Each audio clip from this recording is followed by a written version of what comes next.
Thank you, everybody. Thank you. So one of you, Alessandra's got a microphone. Okay, so let's start. Why don't we start with Alessandra, since you have the microphone, Alessandra. You know, you mentioned some of these principles, and you showed really nicely about responsible science communication. And I might ask some of the audience about this notion of responsible communication in a moment. But how do you do that in practice? So you've given these principles, but how do you really enable policymakers to take up, or others to take up these principles? So what we usually do, if we agree on this principle, is to develop some guidelines that are useful. So, for example, at universities or in public research organizations and so on. And so the first thing would be to take those 6 and then, you know, what kind of practical guidelines you can follow. In some areas, like we have already done it for transparency, integrity of data, for research, and so on. So this is a very practical step that is taken up in every country, but also the international level, like at the OECD. And then obviously governments can act upon through educational resources. So we heard the work the IBM is doing, so also governments could follow and partner with industry to give educational resources at all levels, so starting with the high school and university and so on. That's surely something they can do right away. Fantastic. Would any of the other panelists like to respond on this notion of responsible communication? Barry, you talked about yourself as being, or attempting to be, or trying to be honest in the way you do communicate quantum. What about quantum principles for science communication? Okay, so for me, I told you about quantum heaven and quantum hell. Yeah. So it's kind of like, it's establishing some moral ground, more ontological. I try to have something concrete myself that keeps me in line, because the temptation's always there to boost my ego and misrepresent things. And we have to fight human nature. But I do have the problem with colleagues. So I'm building up this innovation ecosystem in Calgary, and we do things. I know I'm being recorded, so I'm going to be very careful what I say. But there is a tendency for some people to hype and to misrepresent, and this causes misallocation of resources. So, like with the Quantum City that I lead, we have a clear vision, a clear mission, and we have a value statement. And so at least people that report to me, or report to people who report to me, or report to people who report to people, et cetera, on that level, I try to make sure that we do what we can to establish a culture where we value, and it's interesting what you said, Alessandra, with all those points, like, you know, the different principles. You had the transparency, the responsibility, et cetera.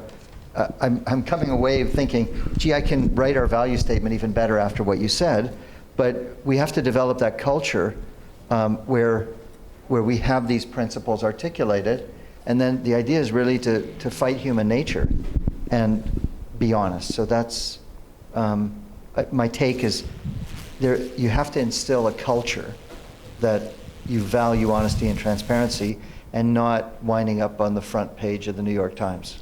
I see, Mira, you're eager to add to that. And maybe, because typically we tend to agree so much on these panels, so maybe I can disagree a little bit.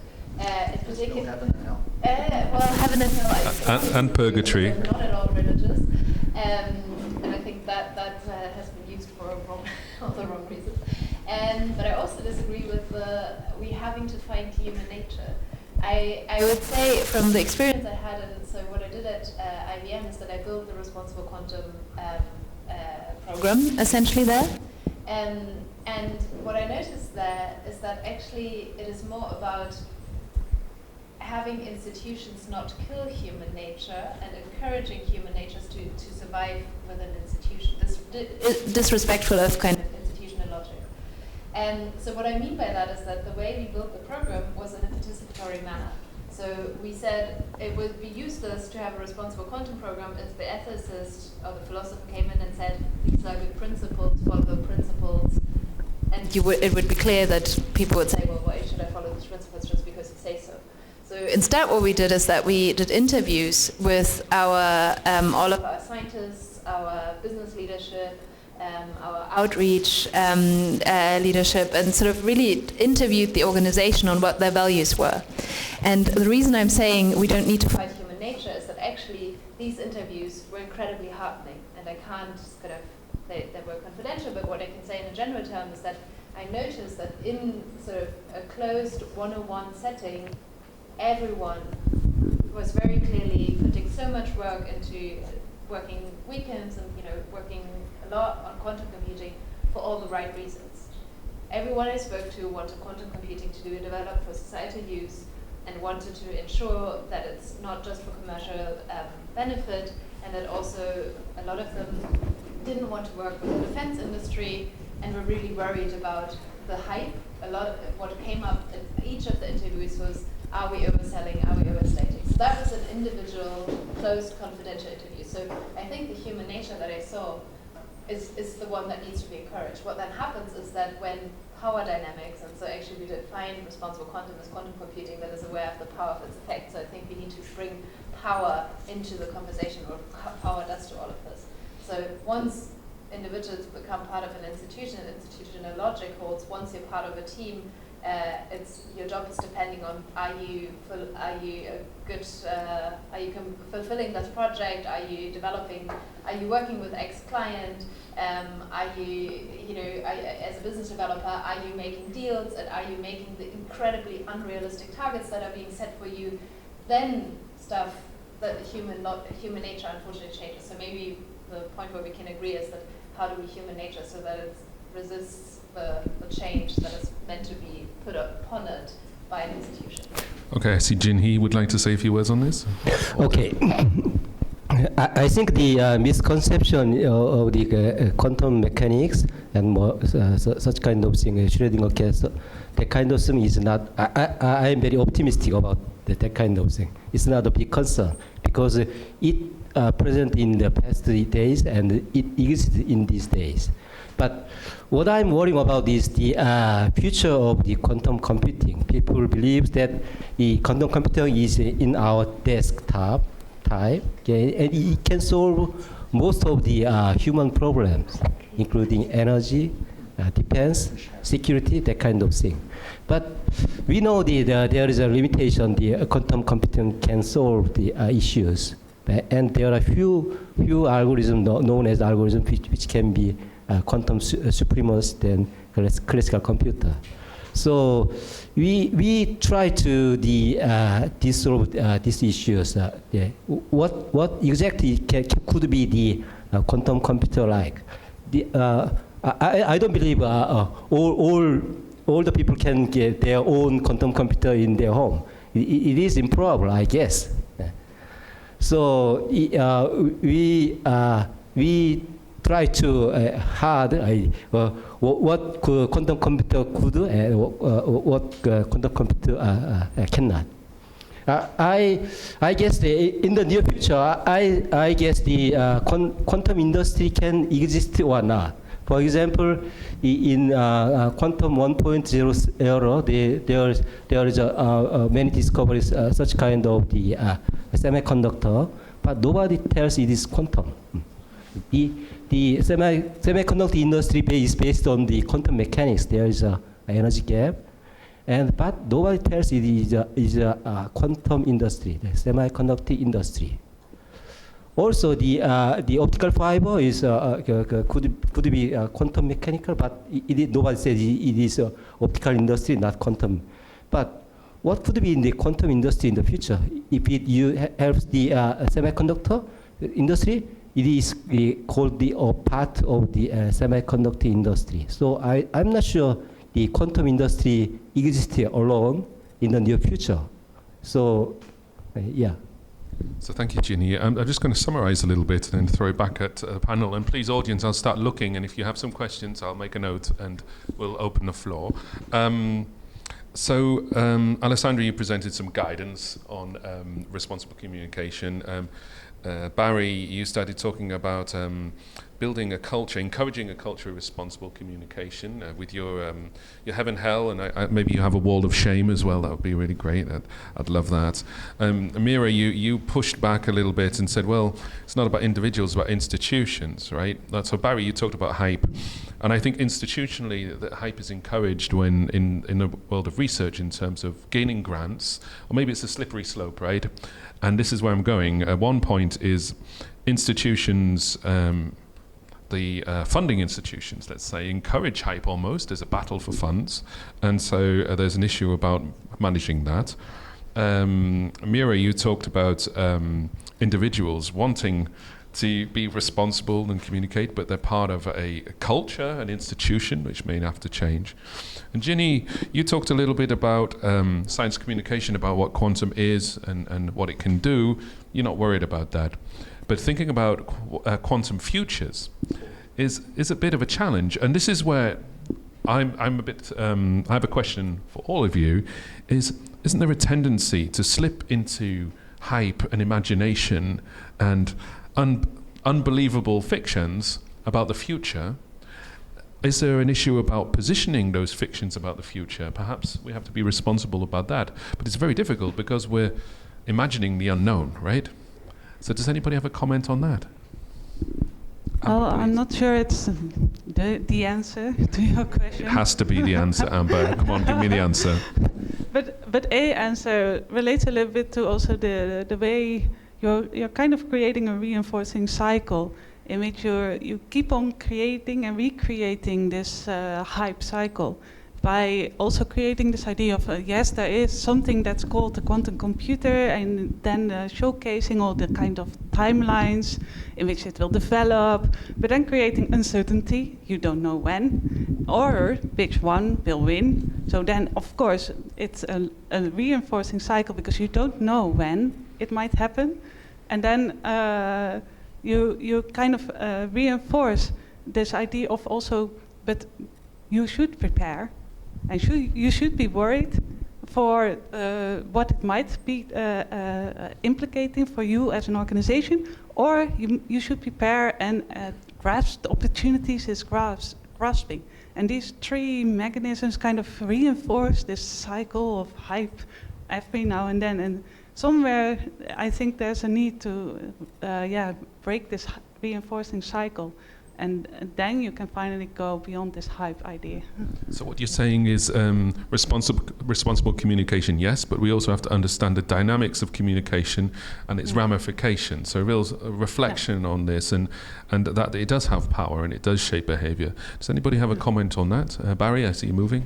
Yeah, first Mira and I we disagreed, and I have the mic we share, so she can't talk about that anymore. Okay, so then, just a couple of points which relate to what you said, Doug, and go back to the previous conversation is, first of all, when I talk about the heaven and hell, that's a personal morality play. That's not, I don't build my team up on that way of thinking, but it does come back, and this relates to what you were saying, Amber, about hype is kind of establish the values, but, and then the human nature comment I made, I think from an economist point of view, it's human nature to follow incentives. And so there is an incentivization to hype. There's an incentivization to mislead. That, and it's the power dynamic that you talked about, that you can rise up in the quantum world through misinforming, through pitching things in a certain way. And I mean, so a lot of people I know, really good quantum scientists, you mentioned David DiVincenzo and his work, and a lot of people have gone more quiet because they don't feel comfortable with what's going on. And so those are more comfortable with pushing the hype do succeed. So just taking what you said, Mira, is really my comment. The morality comment, I agree, doesn't apply. It's more, this goes back to the values and having values underpinned by good principles of responsible communication, and then recognizing that there are incentives in place. And you talked about the company. And so within a company on a sales team, you talk about the IBM, so now I'll provoke you. Like when I deal with IBM scientists, really good, very clear and all that stuff. But then when I deal with the IBM salespeople, and they come around. They're like, when they come in my region, they like me to go with them places, but I don't always feel comfortable. And then the story tends to be more, it's sales oriented. I'll hand it over to you.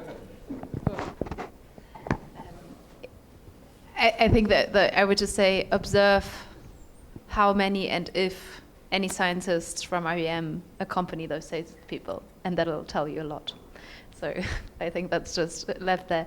But I think in terms of the sort of responsibility around communication and the responsibility around de-hyping, I think what you said is really one slogan that could kind of be pulled from that is, listen to those who are quiet.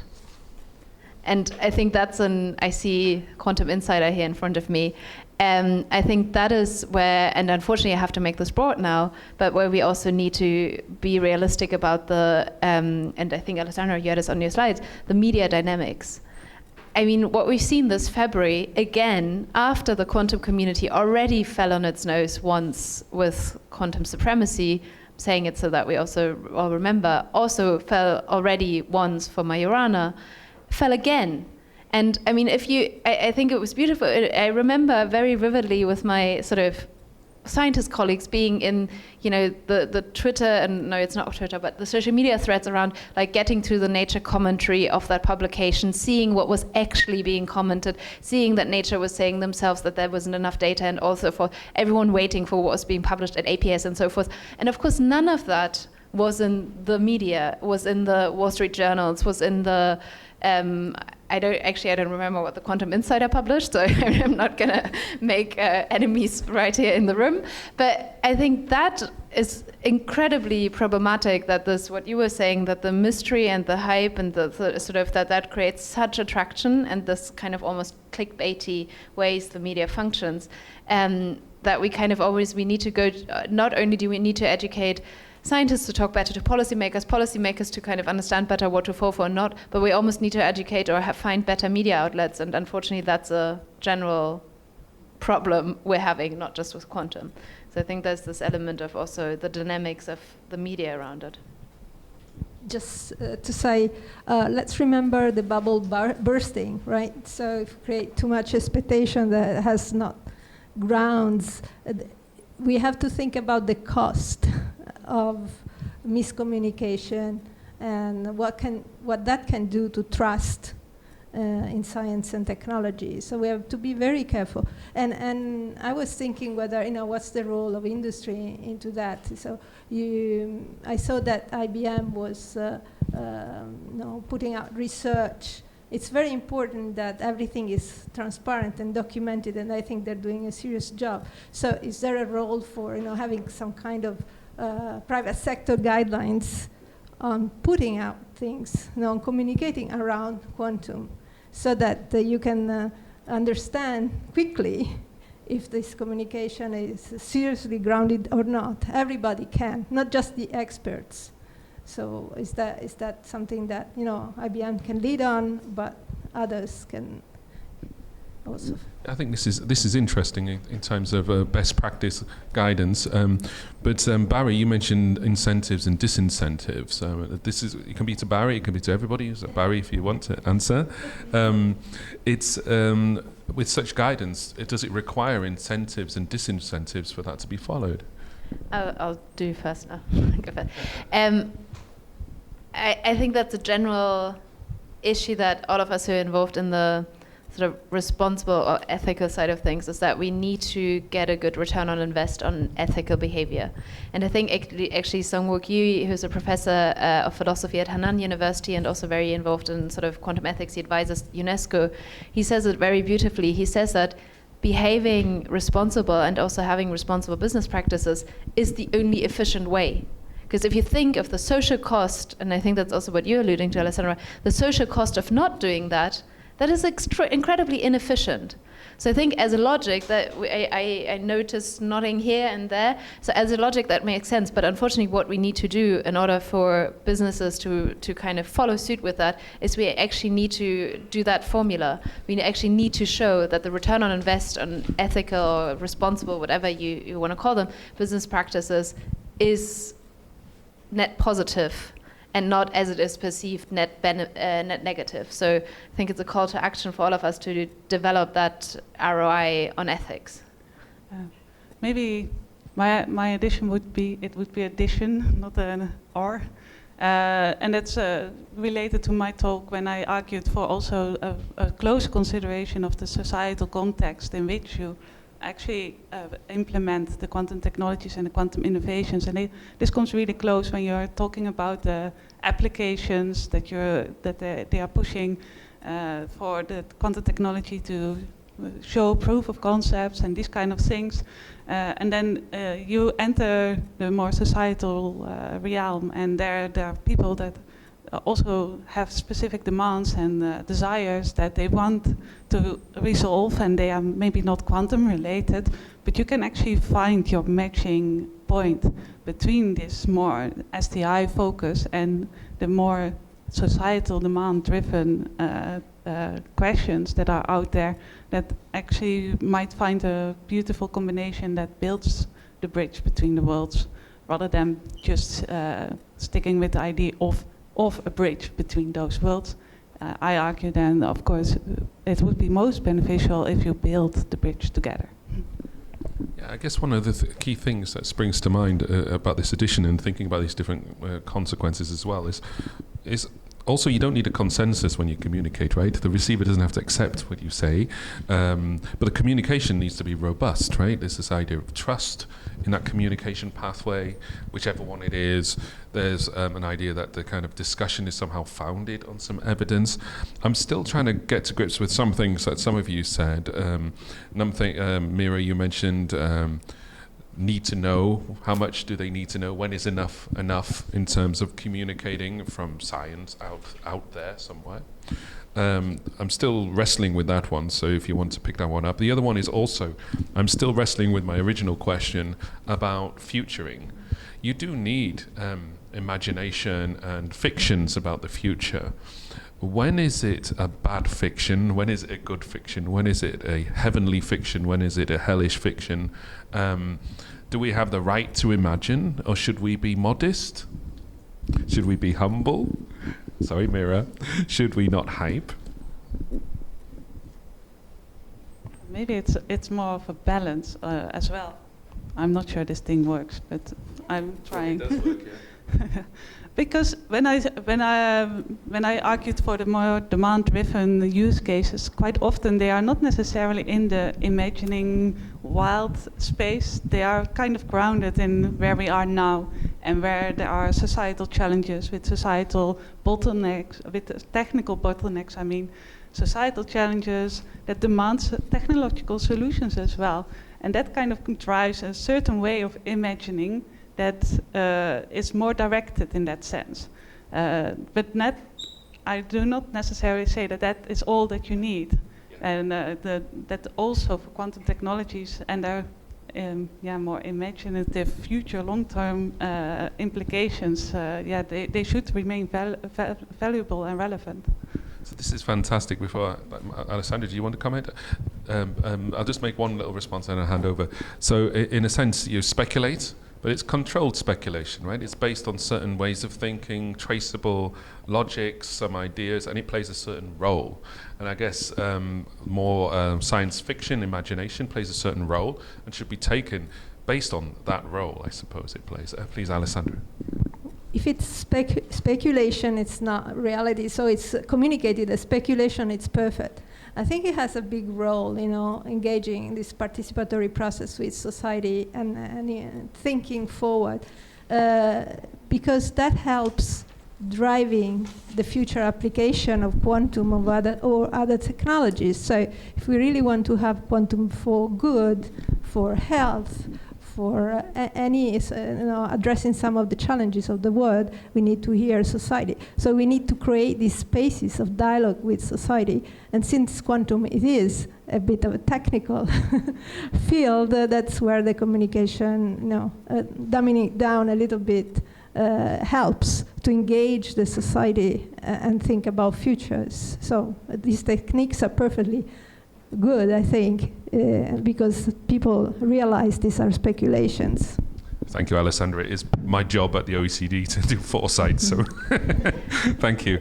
Please, Mira, and then there's a question from the audience. I just wanted to, I think so when you're asking about the kind of future, if we look back into, philosophy also, we have a history of either utopias or dystopias. And, there's the Hobbes that live in the dystopian states, and then we have more contemporary philosophers like Rawls, who looks more at the utopias, who create a liberal utopia. I can't say that either of what is coming out of that is particularly helpful. I mean, there's then coming recommendations for how to behave in the present out of that. So I think it's neither, and this is where I'm a diehard Hegelian, it's neither either of the sides, but it's both, and it's kind of the in-between. And in a way, to make that very, very pragmatic and not philosophical, is I think anticipation is neither a too pessimistic nor too kind of optimistic or too utopian way of trying to anticipate what is happening. And I think what is the key here, and it was alluded to also in what you were saying about the past 3 days, in evidence-based anticipation, so that it is not, as you were saying, speculation, but that actually we're not kind of pretending the future doesn't come, but that we're using the evidence we're having today. So kind of, and that evidence-based for me means being humble. And I'm waiting for that song to be played at the end, please. Yeah, I have to admit, I'm not going to be humble because I'm going to shamelessly talk about myself. So during my PhD, I did some work on what we call controlled speculation, and we looked at co-evolutionary scenarios where we look at the middle way and look at choices and how they unfold. Other people have done work on that, such as, I forget the name, someone was talking about the boring apocalypse, and I really like this notion of step-by-step cumulative issues, because it's about not about a dystopia or a utopia, but how things add up and accumulate in the steps and choices. I'll stop talking about myself, and there's somebody in the audience. Please, Daniela, you have a question. Yes, thank you. So it's 2025, and I'm thinking, I've heard the timelines of quantum computing 10, 15 years. So let's imagine it's 2035, and there's not a quantum computing that is delivering business advantage. We have started to see some companies actually failing and some closing operations, so like Zapata Computing. We're likely going to see a few more failing. So my question for you is, there's a hype cycle that is normal and natural. So how are you thinking that you could cushion those disillusionment that's going to happen? How can you communicate it to policymakers and investors that they indeed will need to have patience? So in the sense of the Gartner cycle, how do you not, at least don't dwell in the trough of disillusionment, but it doesn't hurt so much, is what you're saying, Daniela. Do you have any comments from the other, Barry? Sure, yeah, we can learn from history. So a good example is fusion, nuclear fusion. Yeah. And then, for 80 years, people still live on the dream that we'll get all our energy from seawater and have no radioactive waste. It's a good dream, and it's, possible. It's like quantum computers. It's a possibility. It's hard, and we don't really know if it's going to work in the end. But that's been funded and active for 80 years. So you're talking about going out for 10 more years. That's an area where the dream is so compelling that, and there are companies actually recently, they kind of changed the game now. So, trying to build a scalable fusion reactor is really hard. And then in recent times, they changed the architecture to chase an early milestone in a way that can't be scaled up. And then there's been the launch of a number of companies in recent years related to that area. So it teaches us some lessons that it is possible. So if quantum computing takes a long, long time to come about, there are ways to do it. And that community reset its pathway to make sure that they said, okay, we don't have a way to reach a particular milestone unless we give up on later stuff. And they're very clear on what the dream is. And then it just becomes this slow motion glacial process, and it keeps going. So, every decade, there are more advances taking place. And, we hope our great-grandchildren can see that coming, and you don't give up. And so if, maybe we get lucky and quantum computing is amazing in 10 years, but if it isn't, the trough of disillusionment in the Gartner hype cycle doesn't end things. Then there's the slope of enlightenment. Yes, you got it. Yeah, so it just means that the slope of enlightenment emerges, in 100 years or whatever it takes. Maybe to Amber and then Alessandra. sorry. Yeah, mine was just an addition to what you were saying about the fusion from the experience of AI. Because a few years ago, I was also at the AI summit, and then, of course, AI went through several winters even. So there has been a downside for the interest on the topic. And then I remember they said something like at the beginning of the summit, "Oh, I'm so happy to be here again." So then I realized the community kind of stayed, and the interest and the research going on stayed, and just the public interest in the topic had disappeared for some time. But the research continues and creates the momentum for a new break. Yes, I agree. Barry, you said it beautifully. And so we have a long-term objective, but we need to be honest and revisiting the expectations.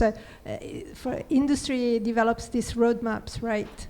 So maybe the industry should review the roadmaps very frequently. I don't know, every year. New possibility can also come up. And so these roadmaps could also become more ambitious. But if you review them regularly, and maybe the review is done by some neutral expert, then that will give more grounds and will ground the expectations even more. Yeah, this idea of a visioning exercise, which is returned to on a yearly basis, taking in new evidence and new ideas of thinking, and basically quite kind of reflecting on where you are and where you'd like to go. I think this makes sense, and we've seen it in other industries, right? Any comments on this, Billy Jinhee? Okay. I fully agree with the Sanders that the slowing down a little bit can be a good choice, I guess, because nowadays there is a huge investment increase for public side and also the private side. So even in Korea there are three the quantum graduate school. But there are many workforce. Probably in next year, about 30 PhD will come to the market. Then, if there is the industry, quantum industry doesn't expand so fast, who can absorb the PhDs? So there can be some the mismatch between the public investment and the industry expansion. So there can be some deep consideration of the whole things. So if you do not control the pace, there can be some bubble expansion, I guess. So we must be very cautious in the investment and the industry, both sides. Okay, I'd like to be provocative about this hype discussion and communication. On the one hand, you need to hype to encourage PhD students to come and that the future is bright. You also hype about, this is going to change the world, but also it's business as usual, right? It's small steps. You have to balance both. So I guess there's a happy middle which we haven't figured out yet, which is hope, encouragement, knowing that things are challenging step by step, but that in some shape this will somehow emerge. But there's a lot of slippery slopes, right? In that how you Jinhee would turn things up, how in industry turn it up, turn it down, how do we research you turn it up and turn it down? How do you get the right balance? Okay, if the quantum industry follows the semiconductor industry, there is a Moore's law. There is a step-by-step increase of the intensity, but do you guarantee that the quantum industry follow the similar step like the semiconductor industry? So somebody makes for example 1,000 qubit, and next the 1.5 thousand qubit, something like that. I don't think so. If there is a good use of the quantum computer, there's not much need for the workforce to build the superconductor, I guess. So there can be a huge mismatch between the workforce and the industry. So there must be some the caution needed, I guess. So I'm not in industry anymore, but what I've observed, in particular in the context of the Open Quantum Institute and the discussions there, is that there's a lot of industry that supports it. I'm looking at the sort of sponsors here, so similar logos like the ones you see here for the industry sponsors. And what is very, very interesting is that in those contexts, there's relatively little hype. And so a tentative learning from that would be, and also in contexts where you have industry, so sales, and I think industry isn't industry, but industry salespeople and industry researchers in one room, there's also relatively little hype. So maybe tentative learnings from that is put industry in a room together with sort of, is it, I don't know, guardians or stewards, with people who have the expertise, and then suddenly the salespeople will be rather quiet. Or also in the context of having a lot of industry in one room. And I mean, yes, I think as I'm speaking, the negative example is maybe the industry session at the IYQ opening ceremony, where it was more comparison of who has the, you know, who's more advanced. So that is kind of, if you don't put industry together on a stage, is maybe the learning from that. But if you put them in a room and there's real experts in the room, then suddenly the hyping is going quiet. So that's the learning. So make sure you have a matching of, you know, a salesperson and an expert, and then suddenly there's no more hype. I don't know whether you've made that experience that I've seen there you would share, that once you're in the room, industry stops hyping. Does that happen? I don't know. I don't know what happens when I'm not in the room. Okay. But it is, yeah, I mean, I know your point. And the point is that it's, the level of hype goes down if there's an perceived expert in the audience who can correct it. And I wouldn't hold back. Perhaps I'm then advocating also a bit more the role of the innovation policy advisors and the role of strategic intelligence here. And I think there's also a good role to play for these kind of insights to be shared in a more neutral way, without necessarily the backing of either the, of course it's based on the science and the expertise in the field, but it's a more neutral way of communicating about where does this field stand, where might it go. And that's the role of the innovation policy analyst and the strategic intelligence they do. I want to just add one more thing. Yeah. So I'm here, and I'm coming across a very cautious person, but why did I change my career to focus on things like quantum computing? And that's because in the mid-1990s we had that radical shift where we understood that the concepts underlying computer science weren't holding. So I have no qualms about hyping the scientific advance. Something amazing has happened in the field scientifically, that what we call the strong Church-Turing thesis doesn't hold for all intents and purposes. So there is really an underpinning, there is something to really get excited about. Whether it means that we'll fix climate problems and all that other stuff, I don't know. But just like, there is something worth hyping on a scientific level. So please, Alessandra, you want to say something? Yes, just again, quantum is a lot of technologies, not just quantum computing, so that some of them, sensing and also communications, they have already practical applications. But in terms of the workforce, hype or not hype, studying physics is great. It's the thing to do, right? Because you're biased. Your son studies physics. Because you can use it for quantum, you can use it for any other emerging technologies. These are all adjacent technologies. So the semiconductor industry has a workforce that can be used for quantum. They are coming from nanotechnologies to quantum. So, so in that sense, the workforce, the pipeline needs to be built and will be useful for any of these technologies. Okay, I agree. He agrees as a former nanoscientist, now quantum. Yes, but a number of things. It's great. I noted down during the presentations, are there dimensions of hype, different dimensions, good, bad, and ugly. And Barry, you're talking a little bit about, let's say, positive hype. We've kind of been looking at hyping as being a generally bad thing, but it has a good role to play. It encourages people. It provides hope and interest, and also is perhaps justified based on evidence in certain communities.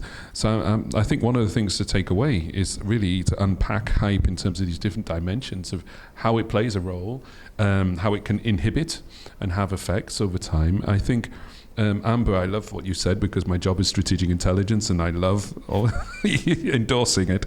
But it reminds me a little bit about, in technology assessment, this whole notion of an honest broker. This honest broker is somebody who's neutral, who provides this at a distance kind of evidence. Who could that be? This is something very interesting for me. Who could it be? I mean, OECD, we do our best. We think we could be doing that, of course, but others do it. I mean, Rathenau Institute in the Netherlands, they play that role for Parliament as an honest broker. Yes, and Alessandra, you're right. We're talking about encouraging and sending a message to encourage that workforce, regardless. There's a place for them, and we need to grow those. Are there any final questions from the audience or comments? Yeah, please, go ahead. So there's two. So you mentioned we had a little bit more time, so I'll take that 10 minutes. And yes, okay, please. So I just want to understand, based on your final question, if everybody is on the same page or what it means to hype, because I agree with Barry's definition of a good hype in the sense that something exciting happened and we're excited about. We're not inflating it, we're just saying that this happened and that's cool. And there's another perspective that's like we should exaggerate a bit to attract talent, to attract investment, and that I have a big problem with. But I just want to understand if everybody's on the same page, if everybody has like arguments to defend this inflation expectations, because for me, for instance, and when you mention just one of the issues that I have several, but for instance, when you say attract talent, if you're attracting talent for something that is not an industry or that will not pan out or that will eventually go through a hype cycle, and these people are investing on like a master's in quantum information that will not go anywhere, which is completely different than pursue physics, that I agree is the move. Because physics you can move around, but people are also, I feel a big tendency of people incentivizing going to a very specific quantum information degree. And that for me is where it gets tricky, because maybe you're setting people to an industry that will go through a hype cycle. So my main question is there an argument for these exaggerated claims? Not the excitement one, the exaggerated claims. Just before I hand over, I think Mira wants to say something. It's risky, right? This is what you're saying. It's risky. But there is the whole notion of self-fulfilling prophecy. You make your prophecy, people move, and then it actually happens. So this is one of the motivations for some of this exaggeration. I'm not saying it's good, bad, or ugly, right? But yeah, the audience is doing this, everybody online. But yes, but that's one of the motivations behind that, I guess. But please, Mira, you have a comment. I think you kind of almost redefined hyping whilst you were asking your question. So if I tried, and this is not looked up or anything, but if I try to define hype, for me, immediately the terms of exaggeration and simplification would be part of the definition of hype. So I would resist even the fact that there can be positive hype. What I would hope, though, is that amazing scientific discoveries, the value of those discoveries are seen for how amazing they are, so that we do not need to hype them. So I think we need to go back and this is what I meant earlier with assume similar epistemic capacities on your listener's side, is that if you, and this goes then to if you're communicating well, if you're communicating the scientific discoveries well, the context, the baselines, and kind of maybe the timeline against which they're made, or the reasons as to why there are great achievements, I don't think one needs to hype. I think if you communicate and weigh the context well enough, you understand why it is amazing, without having to hype it, and so in long form, without having to exaggerate it, or without having to simplify it too much. So I would be more on the resisting and careful side with that. And I think then also, in a ways, these discoveries can speak for themselves. And I want to also reference what a fellow physicist, Matthias Christianio, who works in quantum for life sciences, and he was asked about the quantum winter and whether he's scared about it, and he was getting so angry, saying, look, don't you realize that even by advancing, by just advancing the physics, how amazing it is, the understanding we have about the universe, by advancing that is amazing in itself. And I think that reminds us of another value as society, that scientific discovery in itself has a value, and a very, really important value. And so I think the reason we're having this discussion around is a positive hype and so forth, is more that we have a societal issue, a big issue that we're seeing in particular with respect to the climate crisis, that we're devaluing science. And so I think the lever for me is not to suddenly redefine hype as positive, but rather to have that bigger leverage on, we need to make sure that we're again valuing science and scientific advancements and everything that follows from that. I think one of the things that's striking is it's implicit, but then I thought I'm going to say it's implicit, but you made it explicit at the end, which is about values, right? You've got some underlying values in your statement there, which is totally okay. I agree with those values, and we've discussed about guidance for responsible communication. You've talked about, Barry, about your values and building a culture of responsibility in communication. And I think this whole notion of hyping has this notion of values behind it, because, positive for whom? Those people who hype and gain credibility, maybe unfair advantage by mobilizing resources through hyping, for them it's very good, but based on certain values, it ain't. And so one of these things is really to use these guidance and this kind of value-based judgments to kind of do this expectations management, which isn't a hype, by the way. Hype, which I agree, it's not positive, it's about exaggeration. I know there is one question in the audience. Angelina, you still want to pose it? And that will be the last question of the session. Please, go ahead. Yeah, I would love to pose it. It's still... it's on.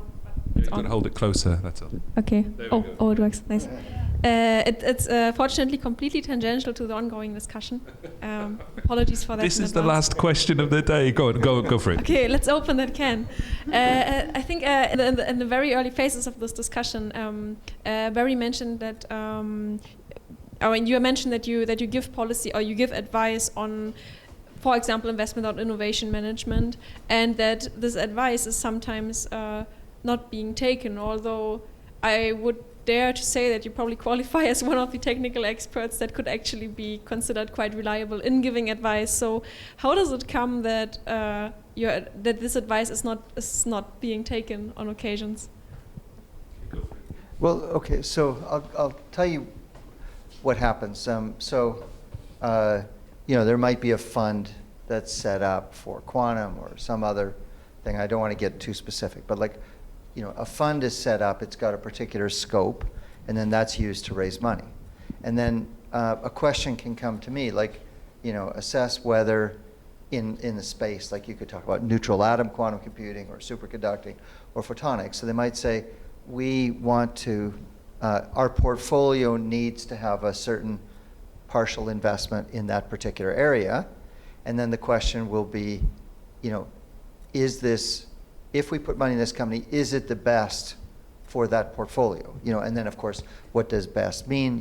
Each of the different startups have different techniques to circumvent stuff. If I say something, if they're saying something like, over a 3-year horizon, will they achieve particular milestones? And then if I say something like, this area has dead ends in 5 years, or like this particular company, they might achieve it, but then they'll hit a roadblock, or the question of whether that particular portfolio is worth that level of investment. They don't want to know. So they're coming in with well-posed questions. They've strategized on some level, and then the questions are very technical, and that's what they want. And they just want particular questions answered. So, I'm still learning the universe of investing, but these are the kinds of things that come up. So my opinion on the strategy is not wanted. It's just technical questions being answered. That's how it works.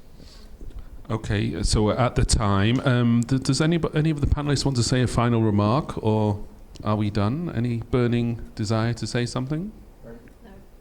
No. Okay, so I'd like to thank you all for still being here. Thanks to the panelists. Let's give them a round of applause. And please,